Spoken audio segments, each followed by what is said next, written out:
अस्सलाम वालेकुम, मैं हूं डॉक्टर आबिद अब्बासी और आप देख रहे हैं विजन पॉइंट। सियासी तौर पर मुस्तरद शुदा चेहरों की नई मसरूफियत और शोर शराबे के बावजूद इनकी कारकर्दगी सिफर नजर आती है।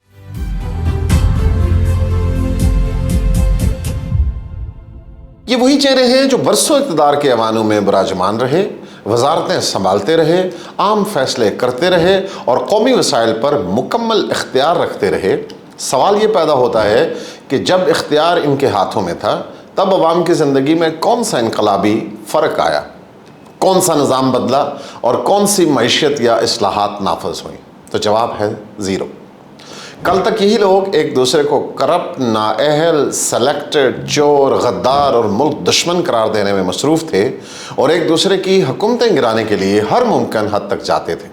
आज जब अवाम ने इनकी सियासत को यकसर मुस्तरद कर दिया है और इनका इनफरादी सियासी वज़न कम पड़ चुका है, तो वो सब एक ही मेज़ पर बैठकर जमहूरियत के नाम पर मुश्तरका प्रेस कॉन्फ्रेंसें करने पर मजबूर हैं। रोज़ाना के इजलास, मुश्तरका एलामिये, प्रेस कॉन्फ्रेंसें और बुलंद व बांग बयानात तो दिए जा रहे हैं, मगर इस एक बुनियादी सवाल का जवाब आज भी गायब है कि अवाम के लिए इनका असल एजेंडा क्या है। हकीकत यह है कि इनकी सियासत का मरकज़ और महवर कभी अवाम नहीं रहे, बल्कि इनका वाहिद मकसद अपनी खोई हुई सियासी अहमियत को किसी तरह वापस हासिल करना है। इन्हें अच्छी तरह मालूम है कि अगर सियासी दर्जा हरारत मामूल पर रहा, मईशत संभलती रही और मुल्क में सरमायाकारी बढ़ती रही, तो इनकी सियासत मजीद सिकुड़ कर रह जाएगी। यही वजह है कि वो हर रोज़ एक नया तनाज़ा, एक नई कहानी और एक नया मसनूई बहरान पैदा करने की नाकाम कोशिश करते रहते हैं। इस तमाम शोर शराबे के बरक्स पाकिस्तान अब बदल चुका है और मुल्क में माशी इस्तेकाम के वाज़े और रोशन आसार नजर आ रहे हैं।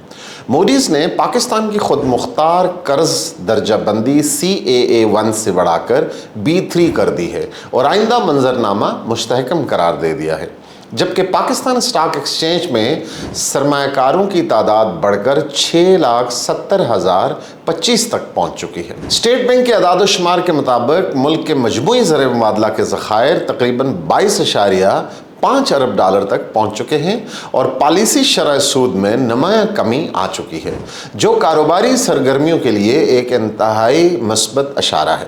इसके अलावा पाकिस्तान ने अक़वाम मुत्तहिदा की कॉन्फ्रेंस बराए तख़फ़ीफ़ असला की सदारत संभाल कर आलमी सफारतकारी पर अपनी अहमियत का एक और मजबूत सबूत दिया है। सऊदी अरब और तुर्की के साथ बढ़ता हुआ दिफाई और तज़वीराती तावन इस बात का वाज़ेह इज़हार है कि इलाक़ाई सूरत-ए-हाल में पाकिस्तान अमन, सफारतकारी और मुज़ाकरात के मुअस्सर किरदार के तौर पर उभरा है।